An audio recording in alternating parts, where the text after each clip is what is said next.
Bien le bonjour à tous mes amis jardiniers, j'espère que vous allez bien. Moi c'est Marc-André, alors je suis un passionné de biotech et un fou du jardinage. Alors aujourd'hui, je voudrais parler d'un sujet qui est quand même très intéressant, là, et puis ça reprend un peu le sujet du vidéo que j'ai préparé il n'y a pas tellement longtemps concernant les travaux du père Mendel, de la génétique. Alors, je voudrais vous parler d'un jardinier, un autre jardinier, qui est bien spécial. Alors, on se rappelle que le moine autrichien, Gregor Mendel, c'est lui qui, avec ses travaux, a été capable de jeter les bases de ce qu'on appelle aujourd'hui la génétique mendélienne.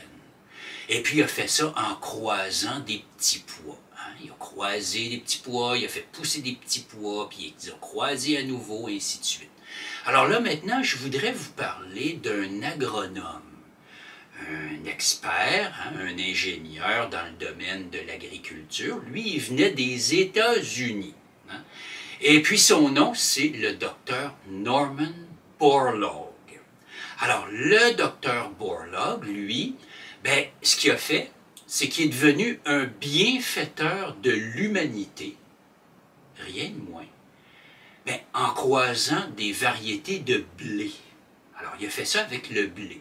Il a croisé du blé, il a fait pousser du blé, et puis il a obtenu des variétés qui sont absolument extraordinaires. Alors, on va faire la petite histoire du docteur Borlaug. Alors, dans ses jeunes années, quand il était tout jeune, il travaillait sur la ferme de ses parents, qui était située dans l'État de l'Iowa. Ça, c'est ce qu'on appelle le cœur de l'Amérique, the American Heartland. Alors, c'est des fermes, c'est des champs, c'est de l'agriculture. Alors, les gens savent faire fonctionner une ferme là-bas. Il faut ça de génération en génération. Et puis, Norman Borlaug, lui aussi, il était sur la ferme, puis il travaillait, il faisait des travaux de ferme, il prenait soin des animaux, il jardinait aussi. Et puis, c'était très normal pour lui d'être attiré par les sciences de la Terre, parce qu'il était quand même très doué à l'école, mais également, là, une chose intéressante qui le concerne, c'est que c'était également un athlète. C'était un champion lutteur. Puis en plus, évidemment, il jouait au football, il jouait au baseball, puis il étudiait la foresterie, puis il étudiait également l'agronomie. Il s'est rendu jusqu'au doctorat, c'est à l'université du Minnesota. Alors, quand il était étudiant, Norman, c'était un lutteur, puis c'était un excellent lutteur. Puis là, je vous parle ici de la vraie lutte, là, OK? C'est la lutte gréco-romaine, exactement comme aux Jeux olympiques. En tout cas, là, la carrière de Norman s'est pas terminée à Hollywood comme la plupart des lutteurs qu'on connaît, là, parce que, voyez-vous, il a décidé d'affronter un ennemi assez spécial, c'est-à-dire la famine mondiale. Wow! C'est spécial, hein? Il s'est attaqué au problème de la faim dans le monde. Alors, évidemment, ce qu'il a fait, c'est qu'il a démarré une révolution.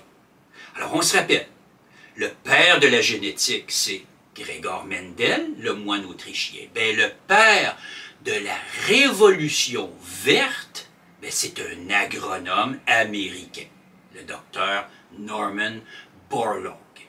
Et puis, il a contribué considérablement à augmenter la production mondiale de blé et de céréales. Alors, comment il a fait ça? Vous allez me demander, voyons donc, ça vient pas du ciel, cela, là. Non. Il a fait des études, puis il a lutté en masse aussi, il a lutté contre beaucoup de difficultés, je ne veux pas faire de jeu de mots. Et puis, évidemment, il a étudié l'agronomie, comme on sait, et puis ensuite, il est allé au Mexique. Et puis, il a effectué des travaux d'hybridation et de sélection sur le blé au Mexique. Et puis, ces travaux ont été tellement efficace qui a mis au point, il a été en mesure de créer une nouvelle variété de blé, le blé mexicain, les fameuses variétés miracles de blé mexicain qui résistaient à la rouille et qui produisaient beaucoup plus à l'hectare, hein, beaucoup plus de boisseaux à l'hectare que le blé qui était cultivé traditionnellement dans ce pays-là. Alors, évidemment, veut dire un travail comme ça ne peut pas passer inaperçu. Alors, il est allé en Asie, plus particulièrement en Inde et au Pakistan, pour augmenter d'une façon considérable les rendements agricoles dans ces pays-là. Et pour faire ça, ben, il a été aidé, hein? Il a été accompagné par des donateurs, puis des gens très influents et très puissants de la fondation Ford, puis également de la fondation Rockefeller de New York, hein, dans la grosse pomme, hein, si vous avez vu ça, le Rockefeller Center. Puis, mais bref, le docteur Borlaug, lui, il a fait du travail qui était tout à fait approprié pour son époque.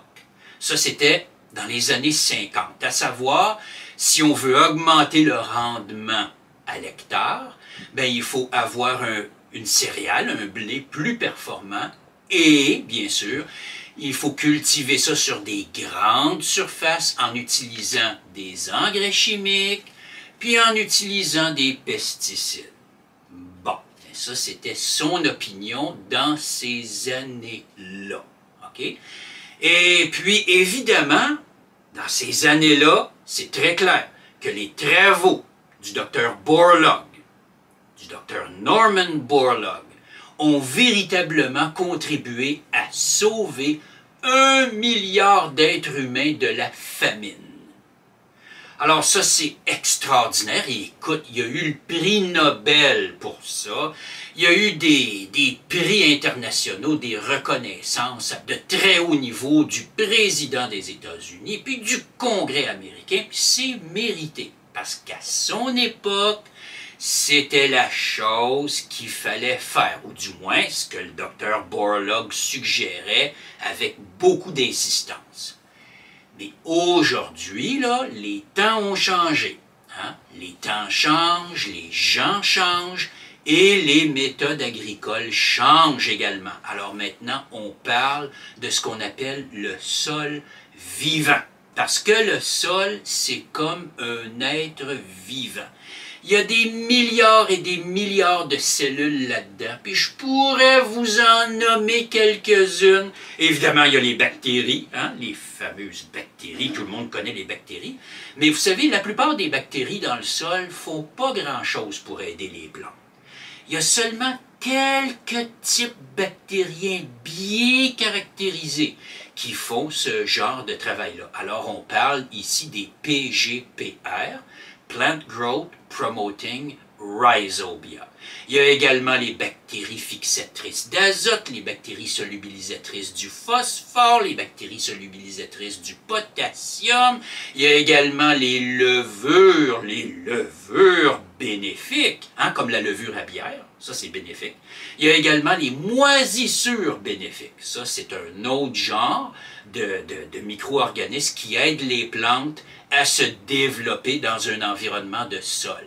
Il y a également les mycorhizes, hein, il ne faut pas oublier les mycorhizes arbusculaires qui ont été très bien caractérisées. Donc, tout ce travail-là qui est fait par les micro-organismes du sol contribue à la fertilité d'une terre. En fait, c'est une symbiose. C'est une symbiose multipartite. Il y a les bactéries, il y a les champignons, il y a les racines des plantes, évidemment.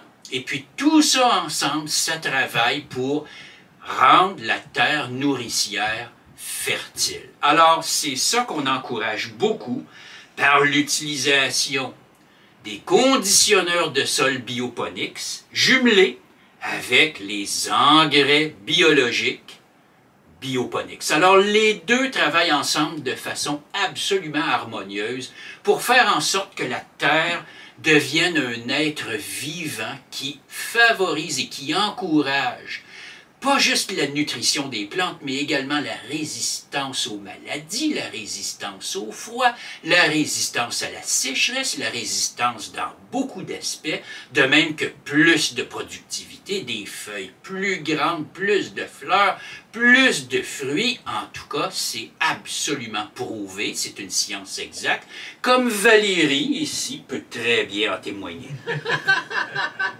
Oui, Valérie ne se plaindra jamais d'avoir été conditionnée avec le conditionneur de sol Bioponics, parce que ça fait plus que conditionner le sol.